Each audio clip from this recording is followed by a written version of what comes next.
नमस्कार, आप देख रहे हैं बिस्तक। मैं और रजत देवगन। शेयर बाजार तो आज औंधे मुंह लुढ़क गया, संभलने का नाम नहीं ले रहा था। लेकिन एक ऐसी घटना हुई है आज जिसने सबको चौंका दिया है, और ये था प्लेन क्रैश। अहमदाबाद से लंदन जाती एक फ्लाइट 1:38 पे उड़ती है और 1:40 पे क्रैश हो जाती है। सोच से परे की बात है, ऐसा हो ही नहीं सकता, ऑलमोस्ट इम्पॉसिबल। लेकिन वो इम्पॉसिबल शब्द भी यही बोलता है कि आई एम पॉसिबल। तो आज इतनी दुखद घटना थी जिसके कारण सब शॉक में थे। शेयर बाजार भी शॉक में आ गया। इसमें थोड़ी और चीज़ें बताऊं। एयर इंडिया की ये फ्लाइट थी AI-171 जो दुर्घटनाग्रस्त हुई है। मोस्ट क्रिटिकल और रिस्की जो फेज होता है तब, यानी कि उड़ते समय। DGCA ने बताया कि विमान में 242 लोग सवार थे। अहमदाबाद में एयर इंडिया का जो विमान है ये क्रैश हुआ। टेक ऑफ करने की कुछ ही देर में, जैसे मैंने बताया कि 1:38 दोपहर को ये उड़ा था, और 2 मिनट बाद ही 1:40 पे ये विमान क्रैश हो गया। और पायलट ने कोशिश की होगी, लेकिन रिएक्शन टाइम उनके पास बहुत कम था। 2 मिनट के अंदर कैसे संभाल लेंगे किसी फ्लाइट को, और ये मैक्सिमम डैमेज हो गया। 242 लोग सवार थे। अब इतनी शॉक की खबर थी ना कि हम जब उस समय स्टॉक मार्केट को कुछ कवर कर रहे थे तो समझ में नहीं आ रहा था कि स्टॉक मार्केट एकदम से क्यों गिर रही, क्योंकि हमारे बैक ऑफ द माइंड तो ये था कि यूएस और ईरान की टेंशन बहुत ज़्यादा है, कुछ ईरान से खबर आई होगी। लेकिन बाजार हर चीज़ को फैक्टर इन करके चलता है, और वही हुआ आज। एकदम से सुबह से ही कमज़ोर थे, लेकिन 1:20 पे दोपहर को अचानक से तेज़ी उग्र रूप लेगी। 25,000 का लेवल ही तोड़ गई। 24,900 के लेवल के नीचे चला गया निफ्टी। बाजार में सब सेक्टर्स में बिकवाली होगी अचानक से।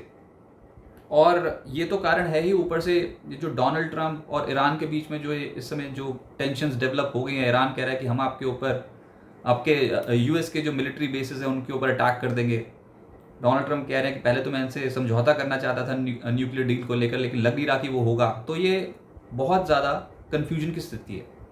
लेकिन मेजरली जो आज हम समझ पा रहे हैं वो एयर इंडिया की जो फ्लाइट का क्रैश हुआ है, और ये जो बोइंग का प्लेन था, तो बोइंग भी प्री मार्केट में आज उसका स्टॉक अमेरिका मार्केट में बहुत ज़्यादा तरीके से टूटा है। 7% तो मैं ही चेक कर पा रहा था। प्री मार्केट में बोइंग का स्टॉक नीचे था। देखते हैं इसके ऊपर और क्या अपडेट निकल के आती है। लेकिन आज ओपन हुए हम 25,164 पे। 25,196 का हाई निफ्टी ने लगाया, लेकिन शुरुआत में ही कांपना शुरू कर दिया था।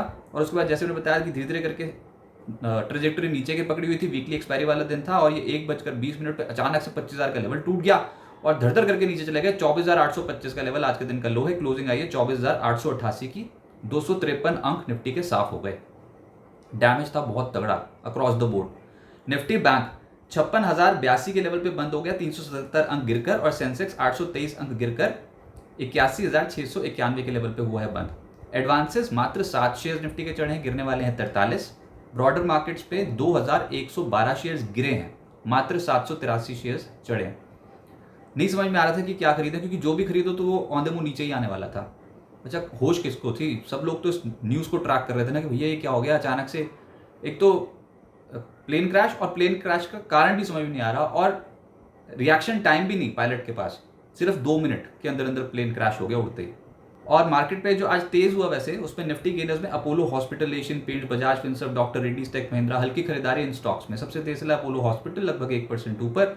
लेकिन गिरने वालों में जहां पर प्रॉफिट आ रहे थे ट्रेडर्स को, वहीं पर ही एकदम से मुनाफा वसूली हावी हो गई।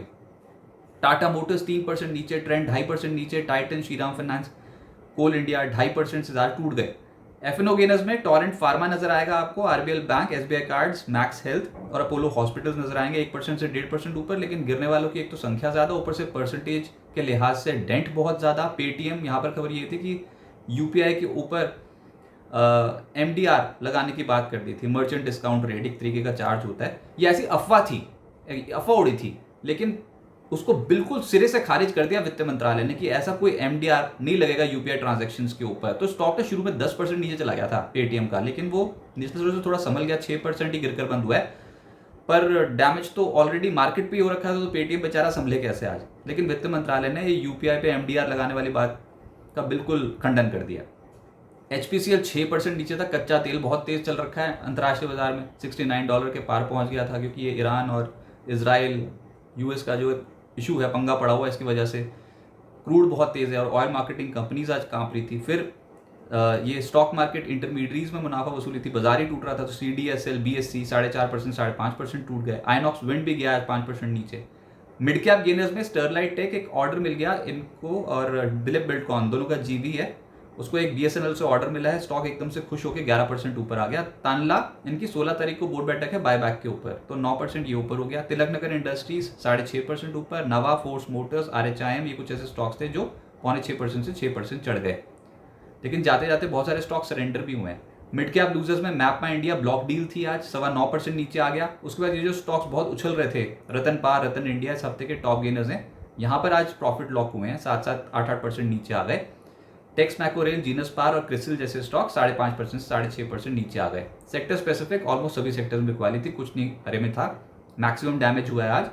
तो रियल एस्टेट में Phoenix, Godrej properties, Anantraj, DLF, Prestige सब टूट गए, लगभग 2.25% से 3%। फिर एनर्जी स्टॉक्स का दिन खराब था, HPCL, BPCL तो गए आज कच्चा तेल ऊपर, ये स्टॉक्स नीचे, BPCL और HPCL 4.25% से 6% नीचे। फिर Inox wind, GAIL, Adani solutions, Adani total gas, ये सब स्टॉक्स में मुनाफा वसूली थी। ऑटोज भी कांप रहे थे आज, Exide, Tata Motors, Motherson, Bharat forge और M&M जैसे स्टॉक्स में मुनाफा वसूली। फाइनेंशियल्स में REC limited, PFC, Shriram finance, ICICI general insurance, LIC housing और जियो फाइनेंस 2% से 3.5% नीचे आ गए। FMCG में मुनाफा वसूली, जिसमें Dabur, Emami, Tata consumer, Godrej consumer, HUL 1.5% से 2.5% नीचे। और मेटल्स में भी आज गिरावट देखने को मिली, Welspun corp, APL Apollo, Tata steel, steel authority, Vedanta 2.25% से 3.25% नीचे आ गए।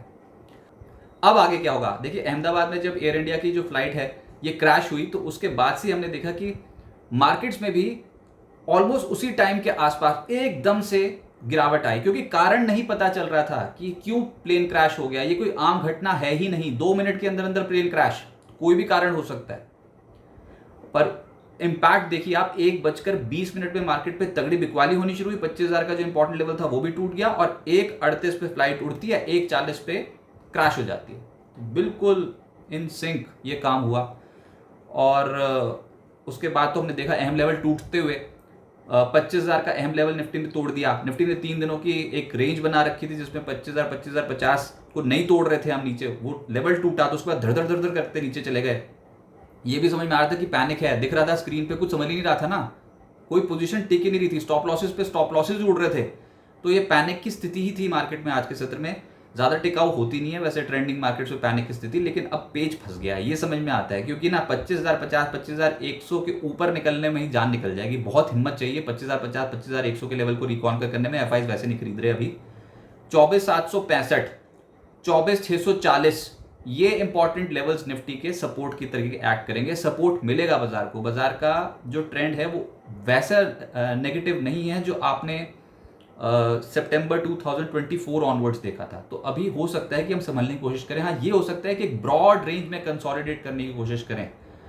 और फिलहाल तो ये जो RBI की पॉलिसी आई थी, इसके बाद की जो तेजी बनी थी ना मार्केट में, आप बिल्कुल RBI पॉलिसी आप ये समझो कि जब खत्म हुई थी उस वाले लेवल पे जब बाजार ने चढ़ना शुरू किया था, वहां पर आके आप आज पहुंच गए हो। एकदम से गिरावट जो है उस लेवल पे आ चुकी है। कंसोलिडेट करेंगे, हड़बड़ी में कुछ ना बेचें। देखिए ये पैनिक की स्थिति होती है, शॉर्ट लिव्ड होती है, और ये घटना ही ऐसी जिसको समझ पाने के लिए बहुत बहुत टाइम लग सकता है, लेकिन निचले स्वरों से खरीदारी लौट सकती है। तो ओवर रिएक्शन जो बाजार कभी कभी कर देता है ना, वैसी वाली स्थिति साफ तौर पे नजर आ रही थी। हाँ, ये बाजार जब बंद हुआ तो एक आंकड़ा आया महंगाई का भारत में, और वो रिलीफ दे रहा है, क्योंकि 75 महीने के निचले स्तर पे महंगाई पहुंची है। CPI महंगाई का जो आंकड़ा है मई महीने का, वो आया 3.2% से घटकर 2.82% मंथ ऑन मंथ बेसिस पे। तो ये रिलीफ है।